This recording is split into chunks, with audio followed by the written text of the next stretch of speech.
একবার এক মহাত্মা এক নগরে উপদেশ দিচ্ছিলেন।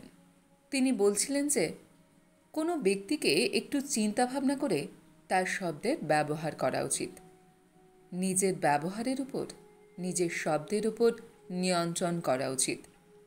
যদি অন্যদের সঙ্গে মধুরভাবে ব্যবহার করেন, অন্যদের সম্মান দেন, তারাই ওই সম্মান এবং ব্যবহার ফিরিয়ে দেবেন। যদি আপনি কাউকে দিয়ে কোনো কাজ করাতে চান, তাহলে তার সঙ্গে জোর জবরদস্তি নয়, মধুরতার সঙ্গে করান। কারণ ভালোবেসে কাউকে কিছু বললে আপনজনের অনুভূতি অনুভব হয়। তখন ওই ব্যক্তি আপনার জন্য সব কিছু করার জন্য তৈরি হয়ে পড়েন। কিন্তু ওটাই আদেশ দিয়ে জোর জবরদস্তি করে করানোর ফলে কাজটি বিগড়ে যায়। এজন্য এটা বলা হয় যে ব্যক্তির নিজের বাণীর ওপর নিয়ন্ত্রণ রাখাটা খুবই দরকার। তাকে এটা জানা দরকার যে কখন কোন পরিস্থিতিতে কী বলা দরকার, কার সঙ্গে কেমনভাবে কথা বলা দরকার। এরপর মহাত্মা একটা গল্প বললেন। এক নগরে এক রাজা ছিলেন। অন্য কোনো নগর থেকে তিনি তার নগরে ফিরছিলেন। গরমের সময় ছিল। রাজার সমস্ত সৈন্যরাও তার সঙ্গে ছিলেন যাত্রাপথে। যাত্রাপথ খুবই দীর্ঘ ছিল। রাজা নিজের ঘোড়ায় চড়ে এগিয়ে চলেছিলেন, কিন্তু অতিরিক্ত গরমের জন্য তিনি কিছুক্ষণ পর এক জঙ্গলের মধ্যে বিশ্রাম করার জন্য থেমে যান। রাজার খুব জোরে তৃষ্ণা পায়। তখন তিনি সৈন্যদের বলেন, আমার জন্য জলের ব্যবস্থা করো। সৈন্যরা রাজার আদেশে জঙ্গলের দিকে এগিয়ে যান। একটু এদিক ওদিক ঘোরাফেরার পর তারা এক বৃদ্ধ ব্যক্তির কুটির দেখতে পান। সেখানে এক বৃদ্ধ ব্যক্তি বসে বসে নিজের খাটিয়া বুনে চলেছিলেন। সৈনিকরা তার কাছে গিয়ে বললেন, তাদের রাজার জন্য জলের প্রয়োজন। তিনি যেন তার এই কাজটি ছেড়ে তাদের জন্য জল এনে দেন। এটা শুনে বৃদ্ধ ব্যক্তি কোনো ধরনের প্রতিক্রিয়া দেন না, আর নিজের কাজেই লেগে থাকেন। এটা দেখে সৈনিকরা খুব রেগে ওঠেন। তারা তাকে বারবার জল দেওয়ার জন্য বললেন, কিন্তু ওই বৃদ্ধ কোনো কথাই কানে নেন না।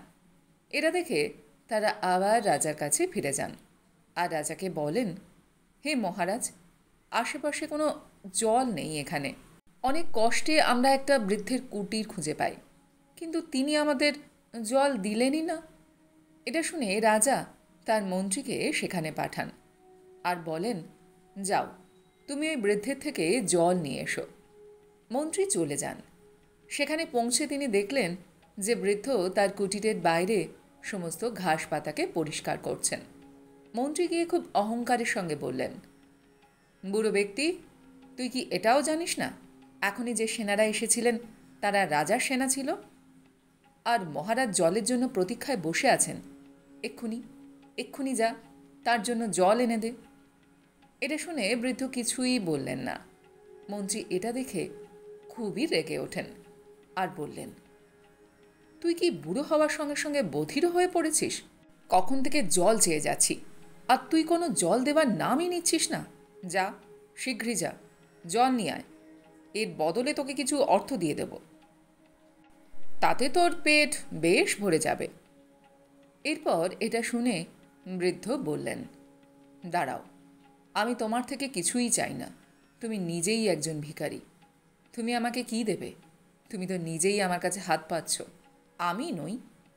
আর আমি তোমার মতো মানুষকে জল দেব না। যাও, এখানে তোমার মতো লোকেদের জন্য কিছু নেই। এটা শুনে তো মন্ত্রীমশাই খুবই রেগে ওঠেন যে এক বৃদ্ধ ভিখারি তার সঙ্গে কিভাবে এইভাবে কথা বলতে পারেন। তিনি রেগেমেগে সেখান থেকে চলে যান এবং মহারাজের কাছে ফিরে এসে বলেন, হে মহারাজ, তিনি একজন খুবই বদমেজাজি বৃদ্ধ। তিনি আমাকে জল দিতে মানা করে দেন এবং আমার সঙ্গে খুবই খারাপ ব্যবহারও করেন। এটা শুনে রাজা এবার বললেন, এবার আমি নিজে যাব। তিনি মন্ত্রী ও সমস্ত সেনাদের সেখানে ছেড়ে সামনের কুটিরের দিকে এগিয়ে যান। সেখানে গিয়ে রাজা ওই বৃদ্ধ ব্যক্তিকে প্রণাম করে বলেন, আপনার কর্মে আপনাকে বিরক্ত করার জন্য ক্ষমা চাইছি বাবা, কিন্তু আমি একজন যাত্রী। আর আমার রাস্তাও দীর্ঘ। আমার খুব জোরে তৃষ্ণা পেয়েছে। আপনি কি আমাকে একটু জল পান করাতে পারেন? এটা শুনে ওই বৃদ্ধ উঠে দাঁড়ান এবং খুবই প্রেমের সঙ্গে মধুরভাবে বললেন, আপনি একটু দাঁড়ান মহারাজ। পাশে দাঁড় করানো খাটিয়া বিছিয়ে দিয়ে মহারাজকে সেখানে বসতে বললেন। তিনি ওই কুঠিরের মধ্যে থেকে একটা মাটির পাত্রে ঠান্ডা জল নিয়ে আসেন এবং মহারাজকে বললেন, মহারাজ, এটা গ্রহণ করুন। এটা আমার সৌভাগ্য যে আপনার মতো সজ্জন ব্যক্তিকে জল পান করানোর সুযোগ পেয়েছি। এটা শুনে রাজা ওই জল পান করেন এবং ওই বৃদ্ধকে ধন্যবাদ জানান। এরপর তিনি জিজ্ঞাসা করেন, যদি আপনি খারাপ না ভাবেন তাহলে আমি কি আপনাকে একটা প্রশ্ন জিজ্ঞাসা করতে পারি? বৃদ্ধ তখন বললেন, অবশ্যই মহারাজ। এরপর মহারাজ বললেন, কিছুক্ষণ আগে আমার মন্ত্রী এবং সেনারা আপনার কাছে জল চাইতে এসেছিলেন, কিন্তু আপনি তাদের জল দেননি, আর আমাকে একবার চাইতেই জল দিয়ে দিলেন। এমনটা কেন? এটা শুনে বৃদ্ধ ব্যক্তি খুব জোরে জোরে হাসতে শুরু করলেন এবং বললেন, আমি জানি যে তিনি আপনার মন্ত্রী ছিলেন, কিন্তু আমার এমনটা করার পিছনেও একটা কারণ ছিল। ব্যক্তির বাণীর ব্যবহারের মাধ্যমেই যে কোনো ব্যক্তির বাস্তবিক স্তর জানা যায়।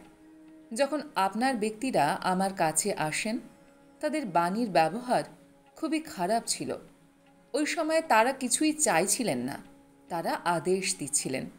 তারা এটা জানে না যে কার সঙ্গে কেমন ব্যবহার করতে হয়, কাকে কী বলতে হয়।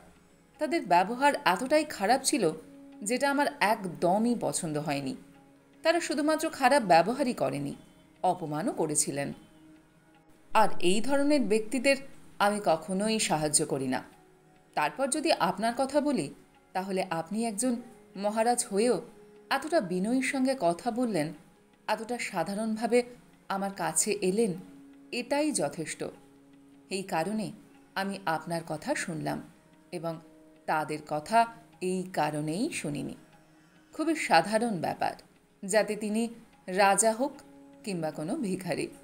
ব্যক্তির বাণীর মধ্যে নম্রতা থাকা দরকার, মধুরতা থাকা দরকার।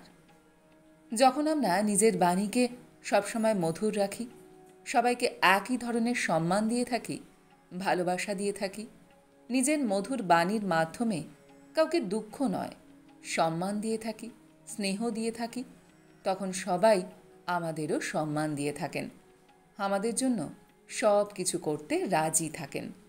যদি আমরা অন্যদের সঙ্গে খারাপভাবে কথা বলি, অন্যদের সাথে খারাপভাবে ব্যবহার করি, তাহলে কেউই আপনাকে ভালোবাসা দেবে না।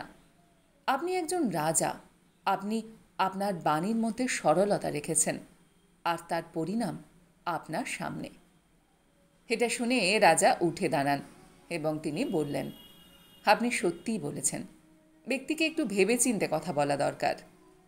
আমার মন্ত্রী আপনার সঙ্গে যে ব্যবহার করেছেন, তার জন্য আমি আপনার কাছে ক্ষমা চাইছি। এটা বলে তিনি সামনের রাস্তায় এগিয়ে যান। মন্ত্রী এবং সেনাদের কাছে গিয়ে তিনি বললেন, চলো এবার এগিয়ে যাওয়া যাক।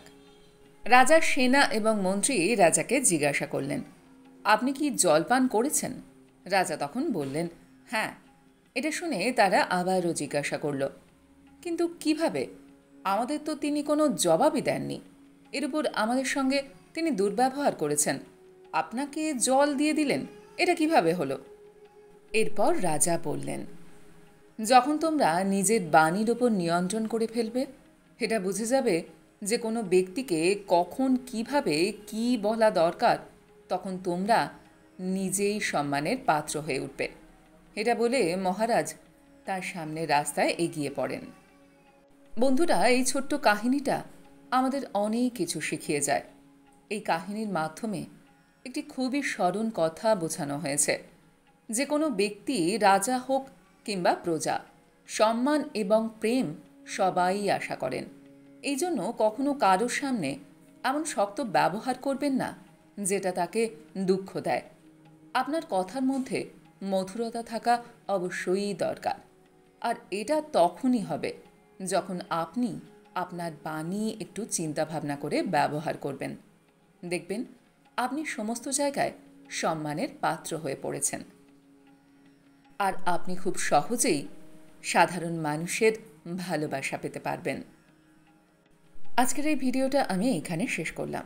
আপনাদের কেমন লাগলো কমেন্ট সেকশানে অবশ্যই লিখে জানান। যদি আমার ভিডিও আপনাদের ভালো লেগে থাকে তাহলে আশা করব লাইক শেয়ার অবশ্যই করবেন। আর এই ধরনের মোটিভেশনাল ভিডিও আরও দেখবার জন্য আমার চ্যানেলটিকে সাবস্ক্রাইব করতে ভুলবেন না কিন্তু। তবে আজ এই পর্যন্ত।